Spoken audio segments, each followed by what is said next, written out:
So, okay, so it's 2015, August. She got better. Now it's where the faith crisis journey begins. This is part, 3 of the interview, maybe? Where does it go? How does it start? Well, I mean, I had always had things about Mormonism that I absolutely loved and things that I struggled with. I mean, having 2 daughters, you know, I noticed the patriarchy stuff pretty strong. And I remember I would point things out to Dave, and, you know, it's kind of like you said with the temple, you don't really notice it if it doesn't affect you. And he'd kind of like, yeah, it's too bad. But he didn't really get in. But like friends of scouting would come by. And even when I was super completely in and active, I couldn't even be in the room. I'm like, until they have a fundraiser for women, for the young women, you can write the check if you want, but I can't even, I couldn't even, it was so frustrating to me that I would have to leave the room, and he would answer the door and do that. So, I mean, there were things like that. I told you the blacks in the priesthood always bothered me. But again, I kind of blamed it on my being a convert-ish.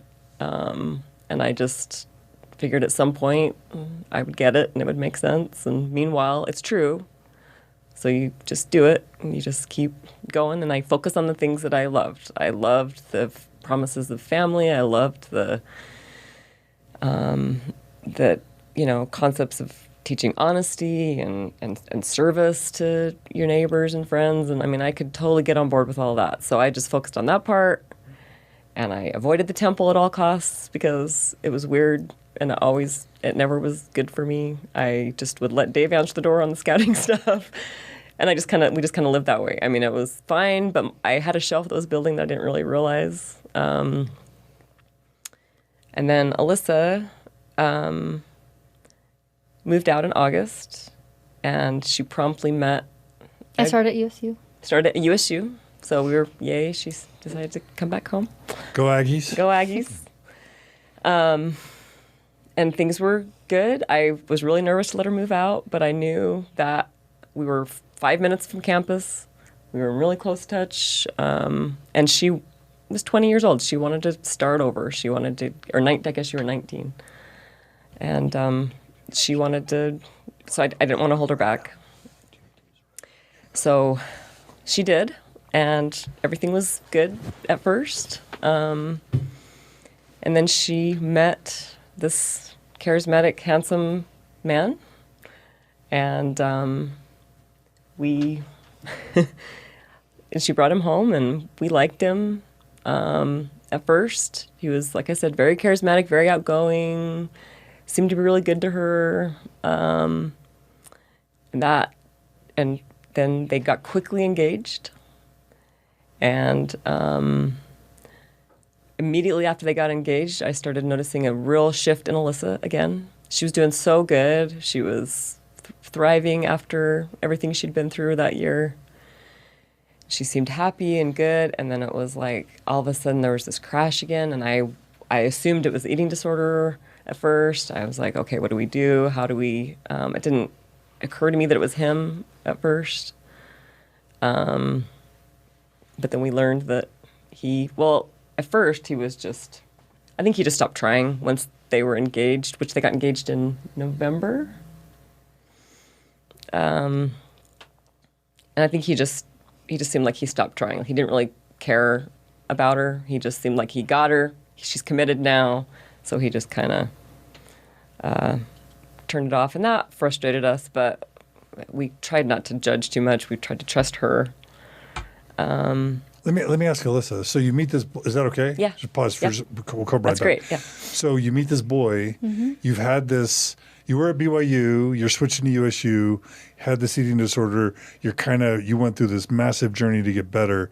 You're better. So what are you thinking in your mind about boys in your future? Like, just take us to that. Yeah. What's going through your mind? So at this point, I think I was tentative about boys because of my Washington boyfriend. Do you feel like did you kind of in your mind feel like he maybe exacerbated it or was part of it? I think so, yeah. Not to blame him. Yeah, but definitely. You felt like the way he approached body image and your appearance. Definitely. was not healthy for you, and so you didn't want to get into that type of thing again. So I didn't want to get into that again. Okay. But I'm going to Utah State, and Utah State is not the same Mormon intensity as BYU, but the YSA is pretty similar as far as like the main goal, and that is given in talks by the bishopric excessively, is get married, get married. And so I think that message was still really strong to me. And so while I came in a little bit tentative, I started dating a lot, and I had a broken leg at the time, and so I started. She didn't need that on top of everything else, but yeah, she broke her leg right before. I broke my ankle right before school started, and so I was on crutches starting school, and a lot of people, men, used that as like a leeway or as a segue, easily like, approachable. talk to me, yeah. And so I was in the YSA ward, and I was dating a lot. I was going on like dates with different people like 5 times a week, and it was a little overwhelming, but I felt like I didn't understand that I could say no, but also it was just kind of part of it. And so I was tentative but also confident because I was still really following the path and believing that the path would work. Okay. So when she got engaged, So you met the guy. So I met the guy. What'd you like about him? He was very charismatic. We met at church, and he Returned missionary. He went to Sweden, and he was the guy in the ward that a lot of other girls in the world noticed, and there was a lot of kind of gossip about him because he was good looking, charismatic, and so when he noticed me, I was extremely flattered. And that was really the first thing. And that must have been validating after you've been through such a hard thing. Then to have like the really cute boy liking you. Right. It's like, oh my gosh, my dreams are coming true. Yeah. And I think one thing with the eating disorder that people might not quite realize is a lot of times people think it's like a disease of vanity. It's a disease of wanting to be skinny and being attractive. But I thought I was the most atrocious creature ever. And I found myself extremely unattractive and gross and sickly and all of these things. And so being sought out by the boy that a lot of girls liked was really flattering to me.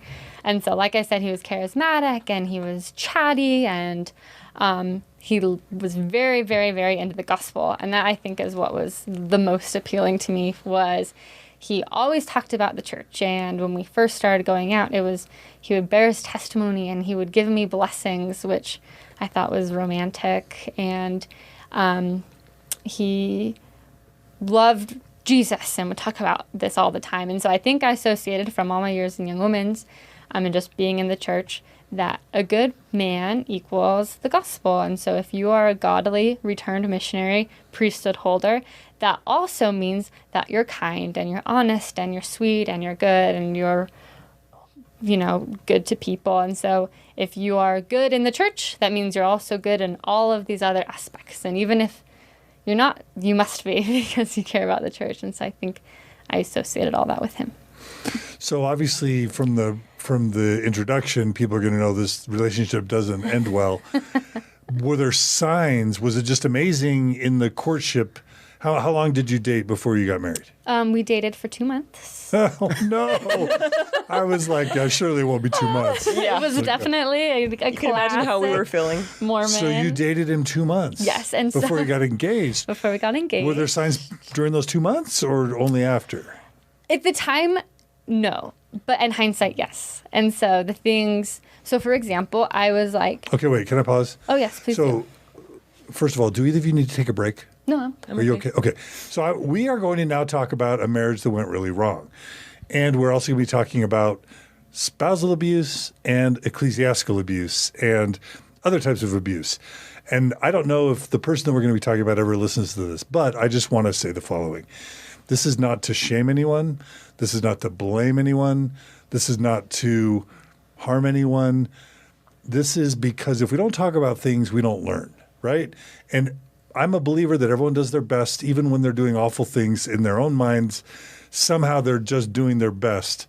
And so I don't know if this person or anyone who knows him is ever going to listen to this, but I just want to say, and you guys can tell me if you agree or not, this is not to pile on. This is not to defame anyone. This is not to hurt anyone. This is not to say that this person is the same. We don't want anyone to sort of believe anything or take our word for anything, to take sides. It is just one person's experience of what happened. And this is talking openly about it purely with the intent of learning so that we can all do better. And that's the only spirit. And so we hope that everyone can kind of understand that from a spirit of love and compassion and from no other position. Is that okay that I said that? Sure. Do you guys want to add anything or? No, I think that's good. Yeah, that's great. I hope I didn't. No, that's great. Okay. So, were there signs? Yeah. So, again, it was something that at the time I thought it was all great, but then in hindsight, a few things kind of started to seem weird. One of the biggest things I think was he started to discourage me from other friendships and other relationships, and this increased in severity. But before we were engaged, this kind of started to happen. So like I said, I was dating a lot, and I had a lot of friends that were male and a lot of friends that were female. And the more serious we got, he would say, hey, I don't really want you talking to so-and-so. And I would really feel more comfortable if you didn't spend time with this person. And at the time I had, a little bit of a skewed perspective of what a relationship meant and what that meant. If I was in a serious relationship with someone, I was like, okay, if he says I'm not allowed to talk to any boys, okay, I guess I will just not just so talk to any vulnerable in general boys. at that Yeah. time. And so there was, one guy in particular that I was good friends with in our ward, and he would say, please just don't look at him if you walk past him. And we've been really close. And so there were a couple times when he wasn't, when Luke, I'm going to just use his first name, he wasn't there, that I would like make eye contact or say hi to these other people, but I'd feel really guilty, and I would feel like I was, almost cheating on him for saying hi to people. And so some of these things kind of started to happen, but I thought it was a sign of devotion or, a sign He of... really loves me. He really loves me, exactly. And I was like, well, this is just what happens with exclusivity, That's just what it means is when you become exclusively dating somebody, then you lose these other relationships. That's commitment. And he said... Cling to each other and none other, right? If you... Exactly. Yeah. And we like to use scriptures that would reiterate that point. And anyway, so just kind of like things like that. And he was pushing the relationship really quickly, right? 2 months, that's, I would say, reasonably fast. And, Except not for Mormons. right. So it was, at the time I was young and it was fast, but it wasn't unheard of. Yeah, no. And so it was like, whoa, but it also wasn't like, holy cow, you're going off the rails. This is crazy. And I mentioned to him, like, maybe we should like slow it down a little bit. And his response was, well, if we know we're right together, why would we? I've prayed about it. God wants me to marry you. Ooh. And the longer we wait, the more likelihood we'll have sex. And so we better hurry. And I'd say, well, I don't, like, why do we have to hurry? It hasn't been very long. And then his response would be, if you don't want to hurry, does that mean you're questioning things? Does that mean you don't love me anymore? Does that mean you think that there's a problem? And so, no, I guess I do want to marry you. So I guess we should move quickly. And so, anyway, that's kind of the signs. And there's one dynamic that I want to call out that may or may not be relevant here, but I've heard it several times, which is a Mormon girl's dating a Mormon returned missionary guy, and he gets the inspiration that God says we're supposed to get married. Well, revelation, if it exists at all, is tricky because how do you know if it's real or not, or just your emotions or what? But anyway, so like there's the Mormon teaching of personal revelation, but it's super messy in the best of circumstances as it's lived out in people's lives. But the fact that we live in a patriarchy where men have the priesthood and women don't, and men serve missions, and so they have this sort of extra credibility and experience along religious matters, but in many cases the woman doesn't. I can just imagine that there are these scenarios where a girl is just trying to get to know a guy, but he's like throws down the God told me we're supposed to get married card. And then the girl's like, well, God's not going to lie to him, and he's a righteous priesthood holder, and subconsciously we're in a patriarchy. And I just wonder how many people end up in marriages where that dynamic has undue influence in the decision-making process. Oh. Am I projecting? No, that definitely was the case. So tell me how that was or wasn't. Well, and also, if I can say one thing, I also think that, she hadn't been to the temple yet, as most women at that age, where the men have, because they've been on missions, and they've heard the women will hearken through the man. and they've heard that rhetoric already. So I think Right. Luke, Coming back to your story. exactly. Right? I think Luke used that he'd been through, and a lot, and he took that very seriously, very literally. She was to submit to him, and So in men's he's mind, the one that has the direct channel to connection God. not her. Right. Ooh, Right. that's so hard. And he learned that in the temple. Right. So do you? Go ahead, and then Alyssa, I want to hear you. So you're asking about signs. All of us have different perspectives. The signs that we saw as parents was Alyssa completely changed. Up until the time they got engaged, Alyssa was Alyssa. But then once they got engaged, everything just changed. She was just a lot more distant from us. We could just tell that something was wrong. She was And we'd more ask her internal. about it. And, no, everything's great. And she had just come through the eating disorder, or she was still. Or you were suspicious of that response, but- right? Exactly. I thought, the signs for me were just that Alyssa wasn't Alyssa. Now, Keri saw a lot more than I did, because I was trying to be on board and let her make her own decisions. I just had mother's intuition or whatever. I just started having really weird reactions around him, and I guess I was in tune to something, because he started anyway. I know when we went on a daddy-daughter date, another mountain bike ride, and it was so different. That's one of the things that we do together, and we have fun together. And Alyssa was just so different. She was not having a good time. She was not talkative. Usually when we go on these things, Alyssa will talk and tell me all about what's going on in her life, and it's a good time for us to Alyssa get usually caught will up talk and- your ear off. So Yeah, she'll talk my ear off when we're out together, and I enjoy that. And it's great, It's a good time to get. Well, to caught tie up. the faith crisis in a little bit, when she got engaged was what really kind of catapulted Dave and I into getting really, because I told you I'd always had issue with the temple. But otherwise we were super faithful and but that was a big thing for me. But we're like, okay, she's getting married in the temple, and we want to not only be there, but like be there and really be, and to get it and to support her and be fully on board. So we committed that we were going to go every week from the time she got engaged until she got married in March. So Because you were feeling what? because we were feeling like she had just been through hell. Here's this guy who initially I thought he's an answer to our prayers. Like all we want is for her to be okay and to have a normal life. And here's this seemingly, like she said, this guy that everybody thinks is so great, and he's, it's all just lining up, and it's all, she got through this for a reason, and now we're gonna, You're thinking we don't want to screw it up. We want to be screw it up. Exactly. We as parents want what? We want her to have a happy, successful, happy life, and we just really felt like we're going to get serious about this guy. I mean, we've always been in, but like we're going to kick this one thing that's always been hard for us. The temple. The temple.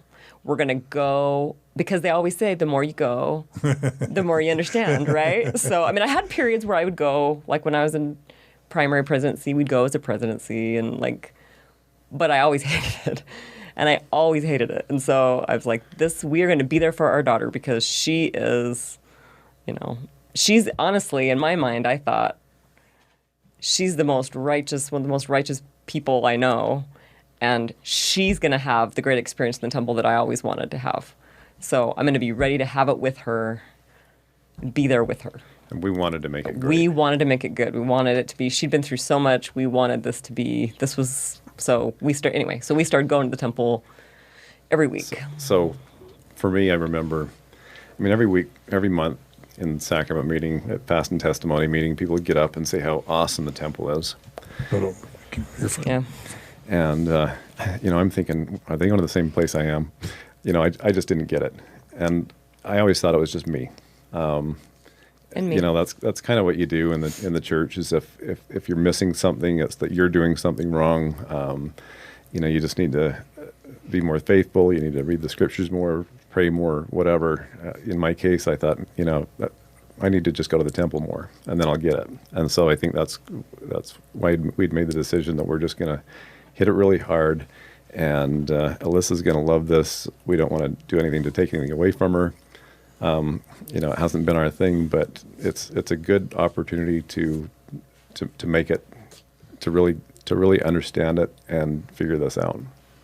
I remember feeling that, like, even after I'd lost my faith, I'm like, this time I go to the temple, Yes. I'm going to enjoy it. Yes. Okay, this time it's going to I'm really gonna click pay for me. really close attention, and I'm just I gonna won't follow. I won't fast doze before I off. go, and yes, And totally. I'll really have a prayer in my heart this Yes, time. And I yes. remember just each time. Every time. Okay, didn't work, but maybe next time. Yep.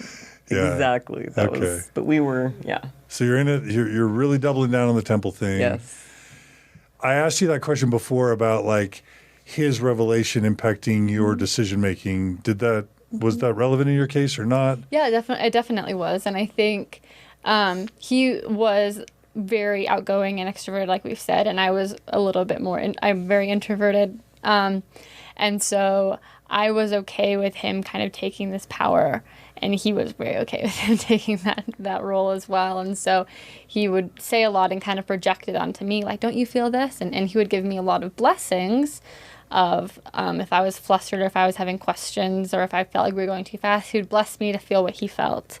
And so it would kind of convince me that he was having the experience, but I could have the experience too. And so that's kind of where Yeah. Yeah. And so you almost feel like Robin to Batman. Mm-hmm. Like Oh, the yeah. priesthood holder is Batman, and you're kind of his little sidekick spiritually. Totally. Is that fair? Oh, absolutely. Okay. So how'd that go? And by the way, I just have to invoke, we had a similar situation when you guys got married, right?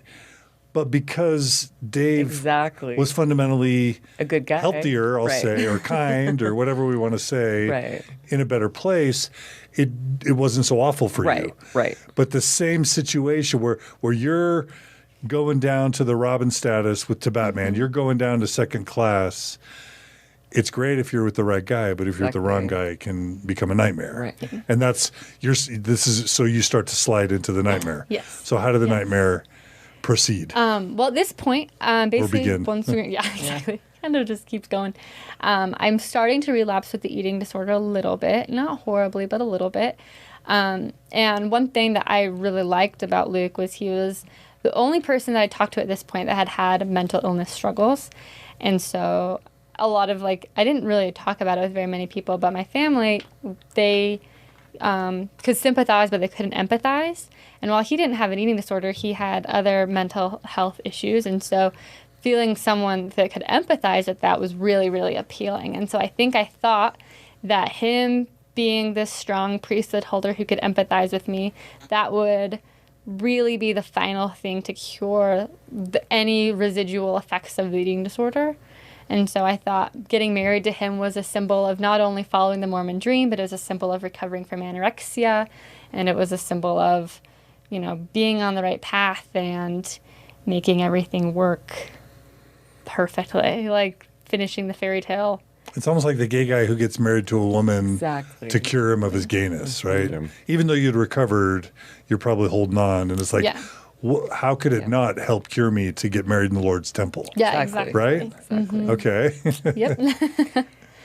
So how'd that go? So I guess now we're about to get married. We go through the temple. Well, let's Okay. Yeah. you back can up on back her as when much as she you want. went through the temple.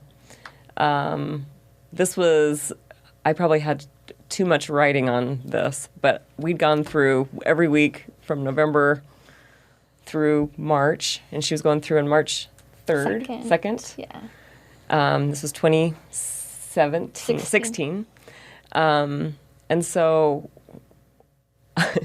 I felt like I said, I felt like it was my failing that I wasn't super into the temple. It was I didn't grow up in it. I don't understand. I don't have I don't understand the symbolism. I don't have the background.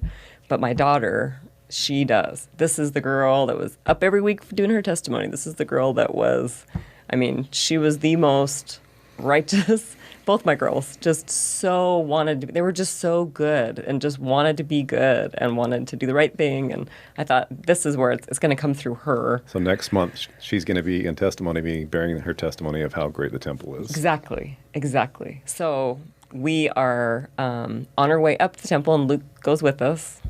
We're all in the car, and I can sense that Lissa's a little stressed. And as we're walking in, she just seems even more frazzled. And I'm like, do we need to not do this? We can postpone this. Can we? And she's like, Mom, I'm getting married in 2 days. Like, I don't have a choice. I have to today. So I'm like, well, how about just tomorrow? Like, I'm feeling like you're really not ready. But anyway, we went through. And this is the girl that, we've just been through hell together. Not to mention her whole life, we've just been just close as can be. And she will not look at me. The entire ceremony, I'm like reaching over. And she's taking out her endowment, right? She's taking out her endowment, yes. Doing the cap and the robe and the whole thing's frustrating. Shoulders. Anyway, but like even just, she just is. Handshakes. She's just deer in the headlights, straight ahead. And I'm like trying to hold her hand and have like give her a little touching squeeze. moment. And like, and she's just. So what's going through your mind? Nothing. What's going through your mind? She won't even look at me. During the endowment ceremony, what's going through your mind? I was really freaked out, and I noticed the sexism right away. And I didn't. Well, what about the sexism? And what was freaking you out? I noticed the harkening and the veil really. So the really harkening got it again to is me. the men covenant with God, women covenant to hearken. Now they've changed that language. Yeah. So, it took basically a century and a half of people complaining, but like the past 15 years of just people raging, feminists raging for the church to change that. So it's so weird, something that causes so much multi-generational trauma that's supposed to be revelation from God, given like scripture to the prophets. And then the church could just change it. It's almost a form of gaslighting because it caused so much trauma, and then the church changes it, and then everyone in the future is going to be like, "What are you talking about? There's no language about hearkening, you know."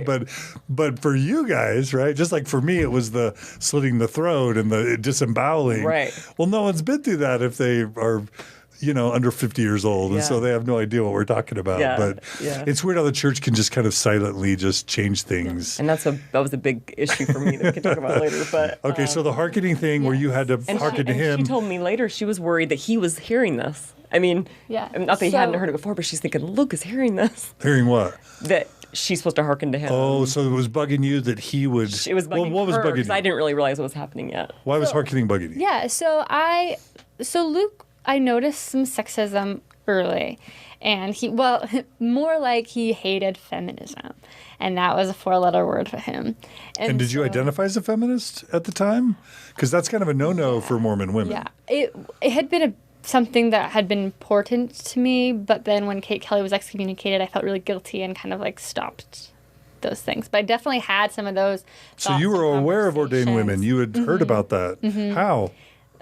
I don't know. Just internet. I guess younger kids are more connected. So yeah, I'd heard about it, and I had actually had a conversation with my dad a couple of years earlier, like, why can't women have the priesthood? And my dad, in his sweet patriarchal known way, said they get to have the babies. The very Mormon answer. And I said, well, non-Mormon women get babies, and I was really flustered about it. I was like, uh-oh, you're bringing logic to this thing. And then when I heard about Kate Kelly mentioning the priesthood, I felt really guilty because that's what I'd thought when I was younger. I was like, oh, wait, I thought women should have the priesthood, and now she's getting excommunicated. So anything feminism, I need to shut it down because it must be really bad. And so I'd had that as like a kid. I'd kind of had a few of these things and like a few little conversations and a few things I was kind of snarky about. But when I realized that, people were getting kicked out of the church for it, I was like, okay, Alyssa, you need to back off with that. And so I didn't identify with that term because, evil.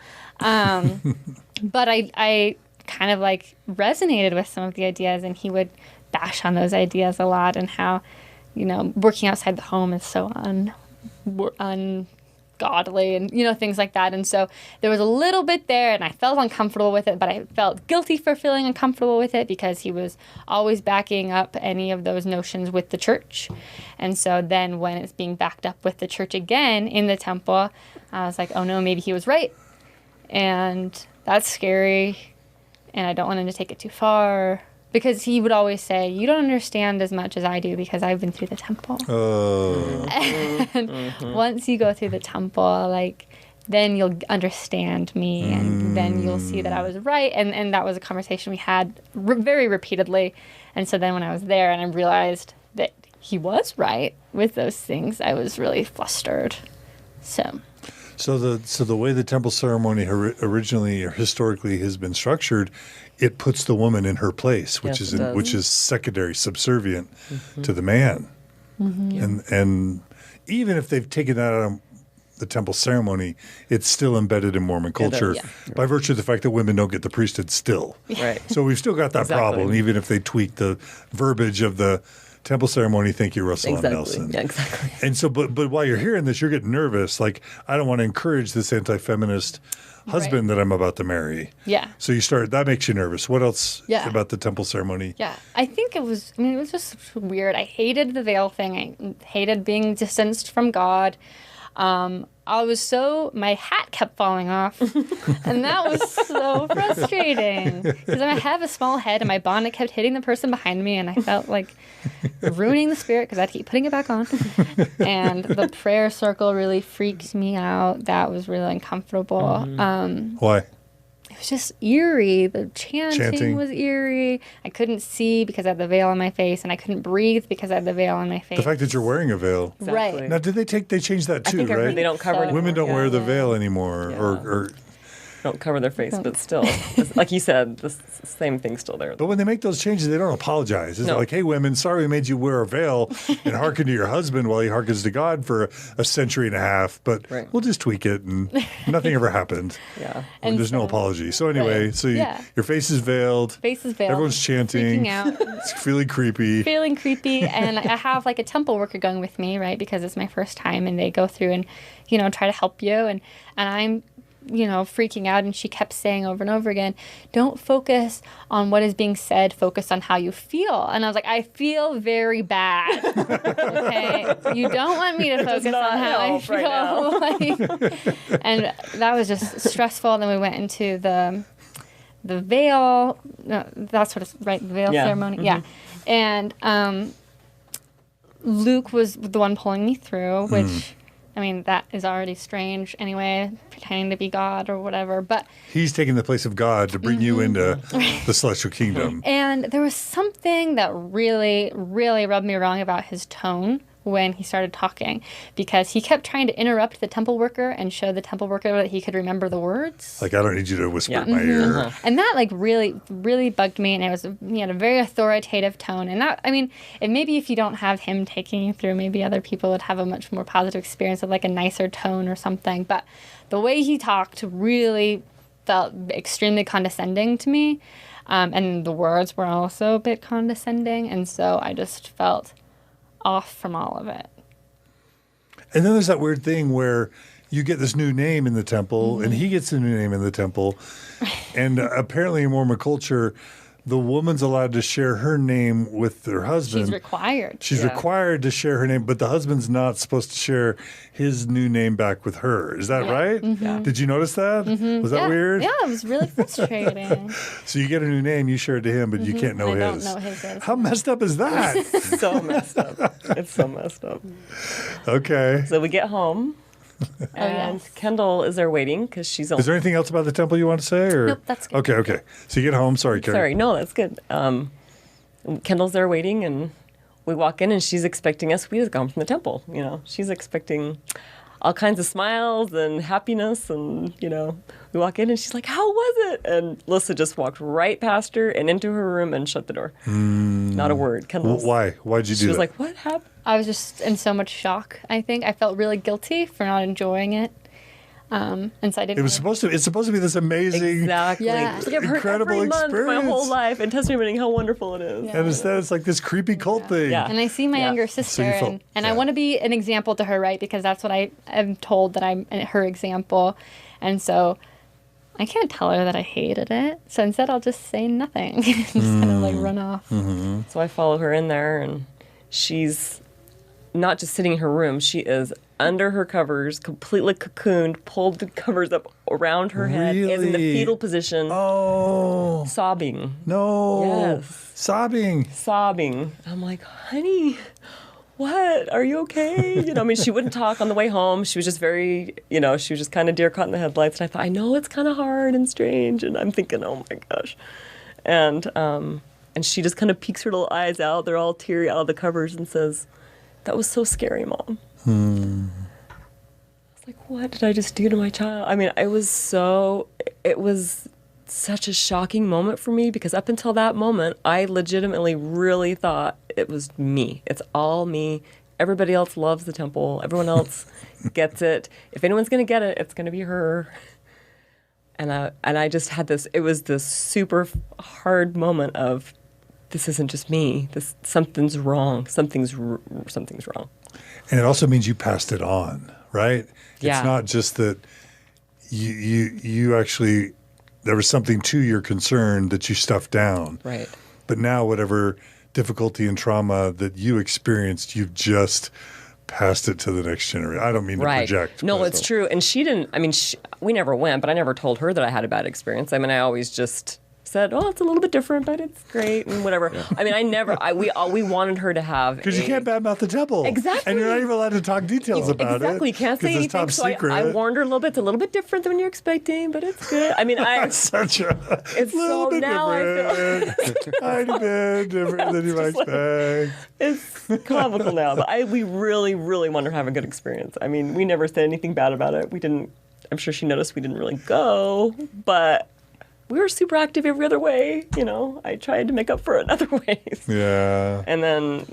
So when that happens, or what do you feel like? So that night, Dave and I are Googling. So that's where the faith crisis starts. That's when it hit that's hard. kind of where it started. We have to say what Luke said. Yes. Oh. We didn't know this. Oh, he came, right? We didn't know this. Didn't he come but to the house? Until they were divorced. Yeah. But after I left her bedroom to come out and get dinner ready, because we were all meeting for dinner after, he went in her room, and I didn't know he said this to her. But Okay, wait. So he comes in the room. Comes in the room. I'm cocooned and crying, and You're still crying. Still doing that, and he sits on the bed, and he's mad because he says, "I thought I was marrying a righteous girl." And that stung because I also thought I was a righteous girl. And so I think at that point, I was freaked out, but I was like, oh no, I'm not righteous anymore. I'm going to lose this handsome guy. I'm going to lose this. Yeah. So I'm broken, something's wrong. I better get this figured out in the next 2 days before I get married in the temple. So we'll just stuff it down. Anyway. Yeah. And that's so intense, especially after all you had dealt with the eating disorder and everything. And And with Mormonism, because it's like celestial kingdom, God, one true church, the stakes are just amped up to 11. Yes. Everything's at 11. Yes. Right? So like that's just more trauma. Oh yeah. Let's give Alyssa more trauma. Yep. The last person who needs trauma, let's amp it up. Exactly. Let's turn it back up to 11. So you're feeling, what are you feeling? Very, very guilty. And I agreed with him that I was no longer the righteous person that I thought I was because I had a bad experience in the temple. And so now he seems even more righteous. And now I think I'm almost more willing to submit because he had a positive experience and he's more whole now. So it exacerbates the power differential. Yeah. And again, I'm not trying to speak in his defense, but one thing I've learned from talking to feminists, and I identify as a feminist, is that patriarchy is bad for men, right? Because like it hurts men. Like men, either in many ways it hurts men, but men don't benefit from treating women poorly. And it didn't turn out well for him. And so like in some ways he's a victim. We're all victims of the patriarchy. And it's not just Mormonism. It's, we still haven't elected, it's 2020, we still haven't elected a woman president, right? Like, or governor in Utah. Like, so I mean, patriarchy hurts everyone. Yeah. And I'm not trying to justify, but I mean, no, but it was. He is a victim. We're all victims. So anyway, but that was an awful thing for him to say. And now the power differential is even worse and you're feeling bad about yourself. Which is ironic because my concern was feminism, but then I used that as a way to submit more. So I'm not really sure how that ended up happening. And what's most awful is you guys were both right. It is weird. It's a creepy cult thing. but you're feeling bad about yourselves for actually identifying the truth. Right. Yeah. How twisted's that? Right. Right? Right. Yeah. Okay. So what did you say to him in that time? Or Yeah. I'm sorry, like Sorry. You're right. I thought I was too. I'll do better. We'll go together. I'll pray some more. Well, like you say, the differentials. Yeah. okay. So where does the story go? So that's where the faith crisis starts to really hit. For who? For Well, Dave for- and I. For who first? Probably me first. Okay, so what happens, Dad? Protective Dad, Exactly. I'm patriarch Dad. I'm trying to figure out what's going on. I did not expect that. I thought Alyssa would have a great experience in the temple, and I wanted to understand it even more. I mean, I'd been going, but at that point, I think I got to the point where I was just fairly neutral. I didn't feel like I had really gotten any answers from the temple from all the attendance we'd done recently, but the interesting thing with the temple is that if you want to learn the temple, the church doesn't really provide any place for you to learn about the temple. You're not supposed to talk about it. No, Right. right. There's no books that the church produces, or there's no articles. You can't go on the internet, because if you go on the internet, you'll find things that you're not supposed to talk about. And I'm just going to say, historically, there's got to be at least two reasons why. Number one, it's a direct relic of Joseph's experience with the Masonic Lodge. And the Masonic Lodge temple ceremony was top secret with death oaths. And so go back to like episode number 3 or 4 of Mormon Stories, where the Mormon temple ceremony comes directly from the Masonic Lodge, which is top secret. But in 2020 or 2000 and whatever, it's just super culty and weird. Right. And so I think part of the reason why there's so much secrecy is because it's so freaking culty and weird. The church doesn't want people talking about it, but we inherited it from Joseph Smith and Brigham Young, and so we're stuck with it. We can't get rid of it, but we don't talk about it, because if we talked about it, we'd find out that everybody hated it and thought it was weird and creepy. Right. And so it's top secret. Exactly. And so no one can be prepared. Right. It's just like everyone's shell-shocked, or if they hate it, they can't tell anyone. Yeah. Right? Okay. Right. Sorry, I just had to add that. So I wanted to figure this out. Yeah. Oops. I didn't. Yeah. That's your first mistake. Well, Exactly. but I didn't want to do anything that was inappropriate. I didn't want to Google things. I didn't want to Google temple ceremony. I did start digging through the scriptures and try to, look in the Old Testament. And I wanted to figure out where the temple ceremony came from. I didn't find a lot of information in the scriptures about it. But I decided I was going to Google things like temple experiences, because I thought, I don't want to study the ceremony without being in a temple, but I can study how people feel about it. To try to help Alyssa. Yeah. Right. I wanted to figure out, are we the only ones that have experienced it this way, or what's going on here? So I started searching as softly and safely as I could, and I did stumble onto a podcast called Mormon Stories. Oops. Seriously? Yeah. Just like Google? Yeah. Now, had you heard of Mormon Stories or me prior to that, or not really? A couple of years earlier, I think I stumbled onto your podcast, and I listened to it for a few minutes. I felt really guilty, but everything that was said made sense. Uh-oh. Yeah. And I didn't dare to tell Keri about it. But You probably don't remember which episode it was. I don't. Okay. I wish I could. It was a while ago. Okay. But anyway, You stumble on Mormon Stories podcast searching to learn about the temple. Yes. Was it the Greg Kearney episode? No, or? it was actually Jeremy Reynolds. Oh, oops. Oops. So I listened to that one, and he talks a little bit about what he has in the CES letter. And But what does that have to do with the temple? I don't know. That's just what came up. So I listened for a little bit, and I didn't trust anything that wasn't produced by the church. Yeah. Because you're Mormon. But there's a Right. few things that he said that I could verify. For example, he talks about how in the Book of Mormon there's scriptures that come directly from the New Testament, or the New Testament, and I can verify that. I look in the I open my scriptures. I got my paper copy because I wanted to see exactly what it said, so I compare the two. And then the problem with that is that the scriptures that are quoted in the Book of Mormon from the Bible were actually later corrected by Joseph Smith, saying that they were wrong. Now that really bothered me, because if they were wrong in the Bible, why weren't they wrong? Why weren't they corrected initially in the Book of Mormon? So because the Book of Mormon just takes long passages out of the Bible, even like errors in the edition of the version of the Bible that Joseph Smith had makes it into the Book of Mormon, which a scientist or a skeptic would just say, well, Joseph just copied the Bible into the Book of Mormon, which he did. But then if he then later retranslates the Joseph Smith version or the inspired version of the New Testament and makes those changes, corrects them, why were they wrong in the first place? Yeah. He must not have thought that through when he did the inspired version. and that doesn't work with my engineering brain.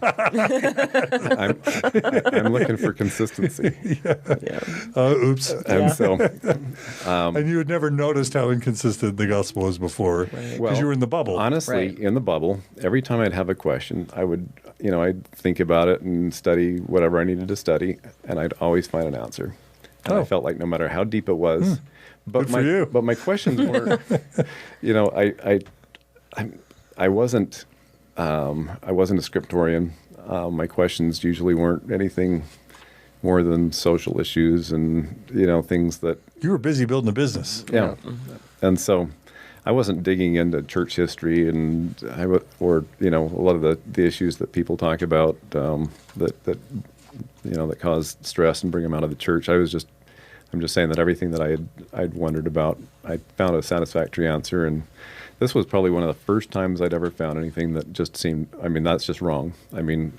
Joseph should have gotten, if the Book of Mormon was translated the way that I've always known that it was translated, then this text should be correct. I started studying things like the Joseph Smith papers. That's on the church website. I found Jeremy had mentioned the multiple testimonies of or the multiple accounts of the first vision. That one hit me hard. The 1832 edition, the 1832 account of the first vision hit me really hard, because when I was on my mission, I think I told that story, it seemed like 1,000 times. And I would go in and there's certain things that I would emphasize. Joseph was just a young boy. He assumed that that one of the churches was true. His only purpose in going out to pray was because he wanted to find out which church was true. That was wrong. This was the first time we'd learned that, God and Jesus were two separate beings. The assumption for a lot of people was that he was one. And there's just fundamental things like that. He said in the official Joseph Smith history that after he had this vision, he told everybody about it. And I'm thinking, he's just an innocent kid. He doesn't know any better, so he's going out and telling everybody, and so it just kind of starts to, raise all this attention. Everything I learned was that it was, at least the first account was very different than that. He didn't mention anything about two personages. He mentioned that he just says the Lord. Right. He just says the Lord. The reason why he goes out to pray was because he wanted to seek forgiveness for his sins. He had already assumed that there wasn't a true church. That's pretty different than anything I'd ever learned. And then I later learned that nobody really mentioned anything about him having this vision for years later. What about all the people that he told? And It wasn't until like the 1840s that it appears in a church publication. Yeah. So insane. It's not part of anyone's narrative. And his family, they're like, we never knew about this, I just always assumed he just comes running out of the woods saying, you guys, talk to God. There's two. We're starting church. There's two. This is huge. That's huge. Yeah, it's totally different. So I started digging into some of those things, and then I started asking other questions like, why did the three witnesses really leave? So I found more information on the church website and talked about, I found some documents by David Whitmer talking about the priesthood and how he didn't really know anything about the priesthood anyway. So Yeah, and I'm, just for those who don't know, that like, if you've ever noticed, we celebrate the birthday of the Aaronic priesthood every year, but we never celebrate the birthday of the Melchizedek priesthood. Right. Why? Because the Melchizedek priesthood didn't exist in the early years of the church, and in the founding of the church, that wasn't a thing. That's something Joseph added later, and whereas he claimed to sort of have received the Aaronic priesthood at some point, there's no evidence that he ever actually received the Melchizedek priesthood. And there's a point where David Whitmer is like, I don't know where Joseph Smith got this Melchizedek priesthood stuff. That was never part of what we were doing. So again, it's something Joseph added later. Yeah. Right? Right. So these are the kinds of inconsistencies that really bothered me. Okay. I'm learning that there's a lot of things in history that are different than, I'd been a member all my life, and I'd heard these stories 1,000 times, but this is the first time I'd ever heard this version of these stories. Yes, but let me ask you one other question, because this is like the thing. It's like, what makes someone open to the information? Because there are lots of people that stumble on lots of things on the internet, and they're like, oh, I get a bad feeling, I'm going to not look at this. Or, oh, this has to be anti-Mormon literature, I'm going to shut this off. Can you pin or can you identify, was it the eating disorder? Was it the temple stuff? Was it like something that had been bugging you for a while? Was there a shift that made you open to learning and considering at that point when you may not have been open before? The fact that Alyssa didn't have the experience that I thought she would have was one thing that really motivated me to start looking. Her not enjoying the temple. Right. But I didn't look at anything other than what I found, what was on the church website. Like I say, I'm looking at my scriptures, and they're scriptures that I've been encouraged to read all my life. It's just that I'm looking at them from a little bit different perspective now. I'm seeing that there's some inconsistencies. And I shared some of this with Keri, and she just kind of went to town and started studying. Well, well, okay, first, but just to be clear, so you were at your core bothered that she didn't have a good temple experience. I was. And why was that? Why was that sort of serious for you? Well, because I'd spent my entire life trying to, feeling like the reason why I didn't have a good temple experience is because I wasn't good enough, or I didn't put enough effort into it. Yep. I knew that she had. I knew that she had done everything that she needed to do to go to the temple and have a good experience. And that was just an inconsistency. I'm hearing all these people, like I say in fast and testimony meetings, saying, "Oh, what a wonderful experience it is, and how awesome it is." And so, after years of hearing that, I'm thinking, well, the problem is me. But I knew that in this case, it wasn't, or it wasn't. The problem wasn't Alyssa. There's something really mind-boggling and kind of powerful about this idea that you've got two parents living as devout as they can, but never having a good experience, thinking that it's them that is the problem, and then looking to their child as like, well, we can't figure this out, but it's got to be our fault. So this child who we raised, who's way younger and inexperienced, she'll figure it out. Isn't that kind of profound? It really is. Yeah. About how I don't want to use the word brainwashing or cult, but like I don't know how the brain works. How did the brain do this? I felt like for me, it was kind of, I'd spent a lot of time kind of trying to, now that I've just read a book about confirmation bias. And Mistakes were made, but not by me. Yes. It's a great book. And that whole section, I was like, oh my gosh, this was me for so long, because I felt like I'd made this huge decision to marry in the temple, have my family outside, choose this life. It damn well better be true. It better be everything it claims to be, because I have had this. I mean, my family, we've always been close, and that has never changed. But I do feel like I put a barrier there that didn't need to be there. It was kind of this, I don't want to say I felt bad for that. I kind of did. I kind of felt like they're awesome, but they're inferior. They could be better. Yeah. It could be better if they just, they don't have the light. They know. I mean, and so it's like the fact that I ever even thought that now just is mortifying. But I feel like at the time I needed it to be true. It had to be, and so everything was riding on what happened with. That's a lot of pressure. It is. You blew it. Well, because I could, well, if it was me first, I'm like, well, I can't get there with the temple, but I can do it with everything else. So anything that felt weird, I could just push it aside because it has to be true. But it's I did all this, I'm here, it has to be true. But the whole idea that somehow she's going to figure it out when you guys couldn't. I just thought she'd have a spiritual experience. It's not that I thought she'd, I That's just thought. how good I am. I just thought she would feel what I didn't feel. She would feel like, Mom, I don't get it, Mom. Yeah. But I'm focusing on what I feel, right? Just like the temple worker said, I feel great. It's good. It's confusing, but it's good. And then, Okay. Were you going to say something before we jump to? Nope. Okay. So, Alyssa, what's it like to have your righteous priesthood holder guy questioning and starting to question? well, So the first night he said that was the night that she went through the. Actually, no, it was a couple nights later. It was later. She was on her honeymoon. It was after she was married. Yeah, she was on her honeymoon. And so the next, that's true. The next day we just kind of focused on the wedding stuff, got her married. They went off on their honeymoon.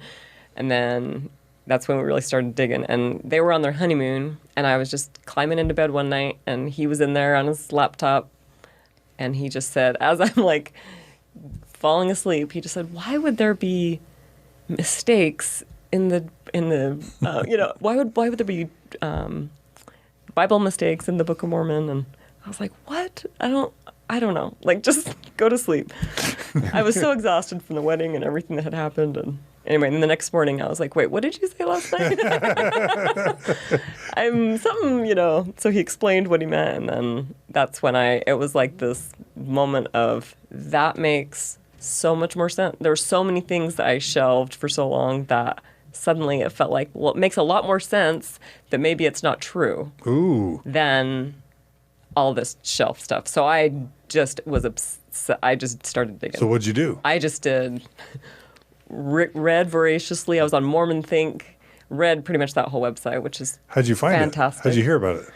I think I just Googled it. I'm trying to think where I even found that. We both went to town. We were both reading everything we could get our hands on. We did. But honestly, the stuff that hit me the hardest was the church essays that are on LDS.org and Rough Stone Rolling, because even though CES letter is more succinct, the essays pretty much say the same thing. It's just that they're more whitewashed, but the information is still there, and it was coming from the church. So that was harder for me to. And again, because there are people who will read the essays and say, well, they must be anti-Mormon literature. Someone must have hacked the church's website. Like people do feel that way. That's real. Really. So there again, why for you wasn't what had changed for you such that you were willing to consider that question of whether it's really true and willing to read things that would make you feel dark and uncomfortable versus just shut it off and say, I'm going back to faithfulness, right? What was it? I think it was just watching everything Alyssa had been through and then seeing from a different angle some other information that was verifying that, like I told you, I felt like this really strong, something's wrong, something's not right. This isn't just, I don't know what it is, but something's wrong. And then it was to have the confirmation from church sources say it's not, at least it's not what I thought it was. At the very best case scenario, it's not what I thought. Maybe it's still, there's truth in there somewhere, but it isn't everything like I thought it was. So the big issues that you discovered that were really problematic, what were they? Is it too much to list? It's a big list, but I mean, the Book of Mormon historicity problems, all the anachronisms, horses and horses steel, and wheat, things that don't belong in the time period. And here's America. this civilization that's steel smelting, chariot driving, temple of salt, building. Christ worshiping, pre-Christ who birth. numbered in the millions, and there's no sign of them anywhere at all whatsoever. No archaeological Nothing. evidence of any of that. And I read about, one of the first things I read about was Thomas Ferguson and how he went down to South America and spent 10 years trying to find evidence. And like a BYU archaeologist goes down, tries to find Zarahemla, and he finds nothing. Finds nothing. And then he loses his faith. Right. Right? Yeah. So those kind of stories, polygamy was always a really big thing for me. In fact, I went in and talked to my bishop and my stake president, someone in the stake presidency, about polygamy in general, because I was so bothered by trying to just tell me something that makes me in it. And well, for one, my bishop I said, I'm really bothered by polyandry. And he said, who's that? Tell our listeners, if there's a listener that doesn't know what's polyandry. Polyandry is, well, Joseph Smith married women who were already married to other men. And not just, at first I thought, well, maybe it's just non-member men. And he thought he had to, but he was married to, some of these women were married to faithful Mormon men. And Joseph Smith would send the husband out on a mission and then marry their wife. And so it's basically the wife that has multiple husbands is polyandry. But he didn't know enough to help me. And the stake presidency member I spoke with did know about that. But he said, well, some of those marriages were just for eternity only. Like, that doesn't make me feel better. It doesn't make me feel better. That's not the eternity that I want. I don't want anything to do with that kind of heaven. So anyway, that really bothered me. And I just kept feeling like, I don't know, there's a lot of things with the church leaders that always frustrated me. And I've seen even more of that since we left they changed policies. Like you said, no apology, no, like the thing in the temple, in fact, after Lissa, I guess we won't get there yet.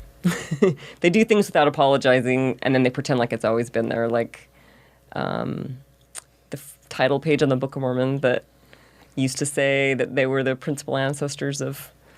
That the Book of Mormon was written for the Lamanites who are the principal ancestors. And now that DNA can prove that they weren't, they just go in there and add... Of the Native Americans, right? The Native Americans, right. Yeah. Now they can prove that they weren't from Jerusalem. Because the DNA and archaeologists, they change the title page, but they don't tell anyone why. Right. It's just there. They just change it quietly, and then you don't even know it's there unless you were to go back and look at your scriptures pre-90, whatever it was that they changed it. And that kind of stuff just felt dishonest to me, and it just felt like I'm always told to just be quiet and just know your place. We got this. Just trust us. Do your thing.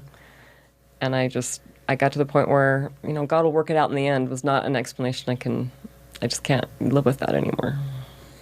So how long was it from like that first Google to like you don't believe anymore? How much time was that? Almost a year. Okay, so this was a long process for you. It was a long, tedious process. Yeah, we understood the gravity of the situation. I mean, this is our eternal lives we're talking about. I'm not going to let some website or podcast or whatever, Don't wave at me like that. You just waved at me with your backhand like some podcast. I love your podcast. I'm not going to let some podcast. I'm not going to derail your eternal salvation, right? Exactly. Right. Yeah, of course. And so I hope you wouldn't. And we had these 2 daughters that were totally active. So yeah. Yeah. But in the middle of all this, I'm noticing as we're digging and my world is collapsing, I'm also seeing my daughter change, and she all of a sudden is not Alyssa anymore. Like I said, I'm kind of blaming the eating disorder at first, but I found out pretty quickly that it wasn't that. So should we switch back in here? Okay, so how was your honeymoon? Very bad. Okay. So what happens? The wedding was nice. We had strawberry milk. There were some really cute cookies. I'm trying to glean to the positive. The reception was cute. We did a good job on the reception. It was cute. So I think one of the big things, right, in Mormon marriages is sex. And that it was a huge pressure the whole time. And Luke was very paranoid about breaking the law of chastity prior to marriage, hence a great reason why he moved things along so quickly. And he kind of did the hyper-confessing thing. And so he'd go to the bishop really frequently when we were engaged because he was so panicked that we were going to do something wrong. And we were not at all. But the bishop told me, he said, Alyssa, you need to make sure that you are, doing your part to keep Luke off of you, basically. And so it's kind of perpetuating this idea that men are hypersexual and women have a zero sex drive at all. And so prior to the marriage, I kind of took the role of making sure that nothing bad happened, and he took the role of being the uncontrollable man who just was barely able to make it to the temple. And so we kind of just sat in those roles, and that wasn't great, but I just thought that was normal. And so then the night of our wedding, when we were free, things changed really dramatically. And I expected a positive experience, but he was very aggressive and very angry with like how it was going. And so that was a little bit weird at first. Like it wasn't meeting his expectations? Yes. And so, and then on our honeymoon, we went to Florida. And so we were on the beach. And I don't mean to be vulgar, but things got significantly worse. He was really, really wanting to have sex a lot. And so he would be to the point where I wouldn't want to. And I would say, that's hurting me. Please stop. I would kind of start crying. I'd be nervous. It'd be a lot of times in a day. He would push me onto the bed and we'd walk past. And this was just in the first couple of days of being married. And so I wanted just to basically stay on the beach the whole day because nothing can happen when you're on the beach. But he would find reasons to go back to the room and again, kind of like push me on the bed, and I would kind of start crying and say no, but then I would feel guilty because he would say, we're married now. This is what I've been looking forward to. And so things are starting to get a little bit weird there, like right away. So that was honeymoon. And then after that, things just kind of propelled in every direction, I guess. As far as I mentioned that when we were engaged, he was kind of encouraging me to not talk to very many friends. And at this point, he was also encouraging me to not talk to my family. And so, because I've had a close relationship with my family, right? And I think that's been established. And he was concerned about that because we are married now. And he would quote scripture saying, leave your parents and cleave unto your spouse. And so he would say, you need to leave your parents and cleave unto me. And by doing that, you need to only talk to your parents X amount of times in a week. And if you don't do that more and don't visit them X amount of time and, things like this, putting really strict rules on it. And my mom would text me and I would see her name and I would hide my phone. And Luke would say, is that your mom? Are you talking to your mom again? Like I thought we kind of established that we weren't going to be talking that much. And so my mom just saying, hey, how are you? Turned into like this really sneaky, this like secret thing that I was doing. So I started responding less. And I think this is when my parents started noticing the distance happening. Mm-hmm.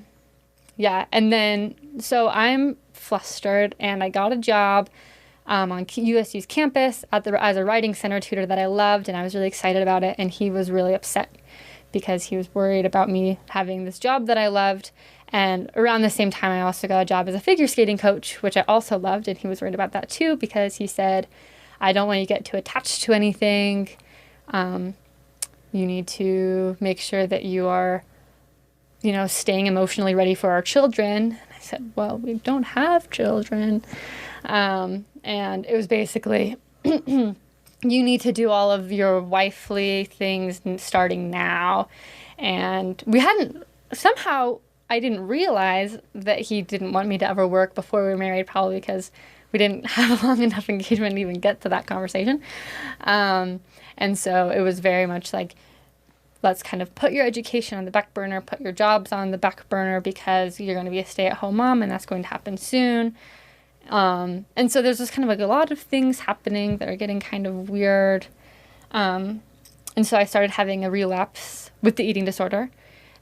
Because high stress. And there was one particular day where he came home from work and he brought home some cake from work. And then he left for whatever reason. And I had a couple bites of a piece of cake and I felt so guilty that I'd had a couple of bites that I had a really, really strong reaction. And I started panicking and I started like pounding on the cake with my hand, like kind of going crazy, pounding on the cake with my hands and smashing it. And I dumped water on it to try and destroy it. And he comes in and he sees me and I'm crying and like trying to destroy this cake, which was kind of a weird sight, I guess, to him.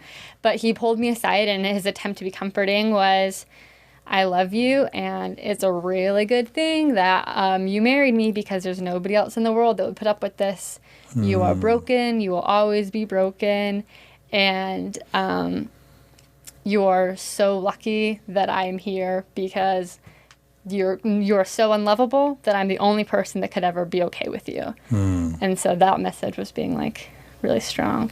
So what does that do to you in your day-to-day life when you start getting that message more and more that you're lucky, that you're less than, that you're broken? Yeah. How does that change, or what does that do to how you act? Well, I agreed with all of it, especially because it was especially told in moments where I was highly vulnerable. And so I started feeling like I was less than, and I started really closing up socially and emotionally. And I had very few friends at this point, and I was getting more distant from my family. So I was also relying on him a lot to fulfill everything.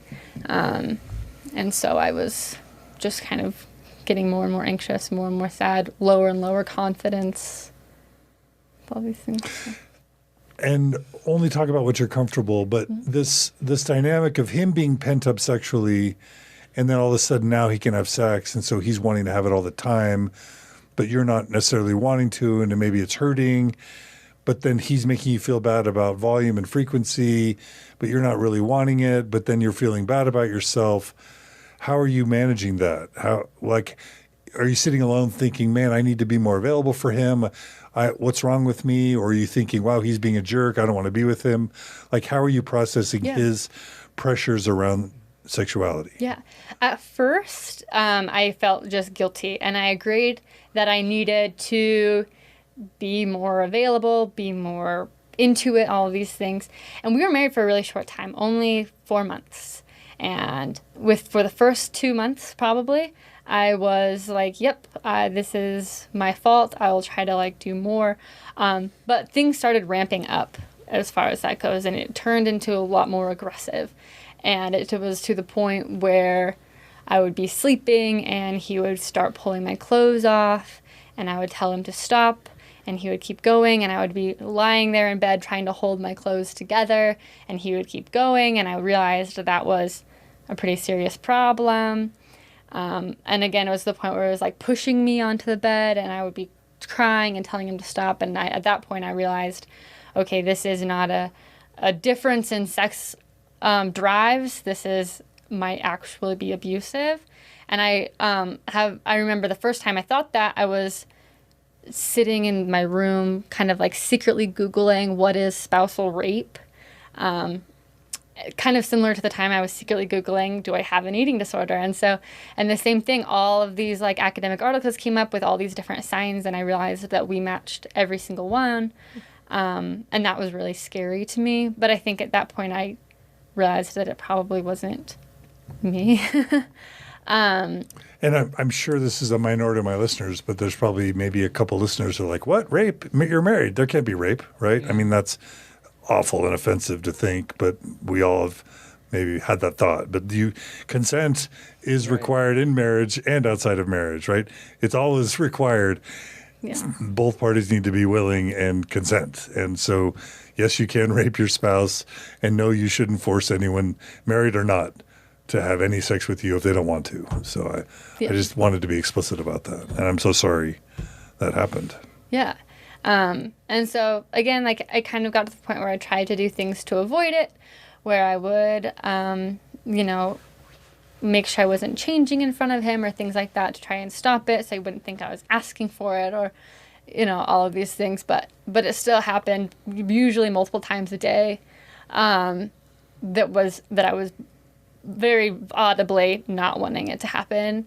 And I remember one night he was visiting some friends, and I was home by myself, and it was late at night, and I thought I heard the car pull into the driveway, and I panicked, and I jumped under the covers, and I just was fully clothed, and I just pulled the blankets around myself, pretending to be asleep, so that hopefully he would come in and not notice me. But then I realized it wasn't him, but I laid there in bed for 15 minutes just waiting to make sure he didn't come before I was willing to get out of bed, because I felt too vulnerable being outside of bed. So things are peaking. Things are not going very well. Yeah. Yeah. And I have to, one of the things we've covered a lot on Mormon stories is just this porn problem in Mormonism, that we're against porn, but then we start talking about porn when kids are 3, and we're talking about it weekly, multiple times weekly by the time they're teenagers, and it's so readily available that we're forced, almost shoving our young men and sometimes women into becoming compulsive porn viewers. And so he must have been bringing to the marriage this long history of porn and shame about porn and shame about sexuality and sexual repression of himself, but then all these images of how sex should be based on how the porn movies go. And then he's wondering why you're not acting like Bambi or whoever the porn star is of the day, right? And you're not responding that way. So, like, what's wrong with you? You know? Why aren't you responding like Bambi? Yeah. Right? And I mean, right. Yeah, no, definitely. Yeah. And I think, and this is kind of when he starts using the church and using the priesthood to justify things that are happening. And so we read our scriptures and prayed together every night. And that was like a very habitual every time after we read the scriptures. And by us reading the scriptures, I mean that he read them out loud to me. I was never allowed to read them, but that doesn't matter. Well, it kind of does. Anyway, so he would read them out loud to me, and then we would pray. And then always after that, it would be, an assault that I would, again, make sure saying that I was scared of. And so at this point, anytime we're having any sort of sexual interaction, it was non-consensual because I was terrified. And so it wasn't like sometimes it was good and sometimes it was bad. It was every single time I was panicked and scared and like something's really wrong here. And so he would sometimes use scriptures. He found some scripture that talked about a wife's duty, and things like this to kind of, and he would give me blessings. And say what? And say things like, I know you're upset. And I know you're scared, but I bless you to trust me, or I bless you to not be so emotional, or things like that. Kind of reminds me a little bit of DNC 132 when Emma's commanded to forgive Joseph. And I mean, he flat out says you should forgive him and get on board with the polygamy, So pulling the God card, pulling the priesthood card, pulling the authority card to kind of get your way sexually, basically. Right. And that's just really twisted and wrong. And Yeah. I remember when we were over moving her out, he had left the scriptures open and had highlighted the part about Christ's suffering and how basically implying that she wasn't righteous enough because she wasn't willing to suffer for a relationship, I guess. And someday the church will incorporate the idea of consent into its teachings, but our young men and women just the words never come up. It just doesn't exist in the Mormon lexicon. Right. So we don't teach our kids what consent is and what it isn't, and we don't talk about sex. We don't even use the word sex. Right. We have to call it intimacy because we don't even want to utter the word. And so these kids are rushing in to marriage as children with no sexual education, and it's just all a disaster for many. Yeah. Yeah. So I'm so sorry.